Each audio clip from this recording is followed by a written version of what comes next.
In the run-up to the GDPR deadline, there are a few key questions that our clients are asking. Say I run a business with a reasonably large mailing list and I rely on direct email marketing for much of my business. How will the GDPR regulations affect how I market from May forwards? Well, firstly, it depends if you're marketing to businesses or to consumers. B2B marketers are still in quite a good place for the moment. The e-privacy regulations are still under discussion and won't be agreed for about another 12 months or so. With any luck, they won't be as tough as we first thought, but watch this space. And what about B2C? It looks quite different for B2C marketers.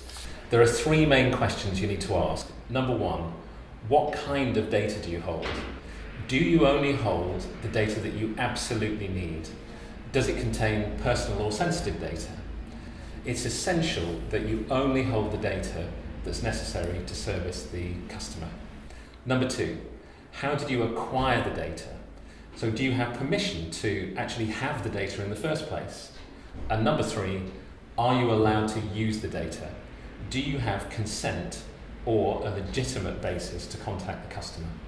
And in order to be GDPR compliant, what exactly does consent mean? For most organisations, consent will be the main way of marketing to consumers. And consent is all about control. Consumers must be able to freely decide whether they want your marketing or not. So that means giving them the option to opt in to receiving promotional emails. And if they don't opt in, then you won't be able to promote your offerings to them. Consent needs to be given for each channel that you use as well.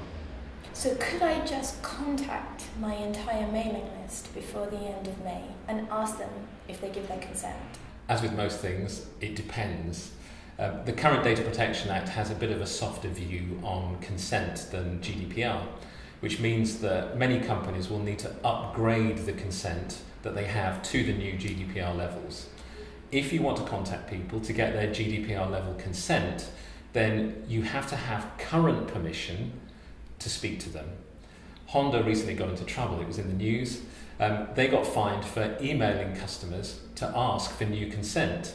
It sounds harsh, but the problem is that they didn't have existing consent under the current regulations to actually email these people.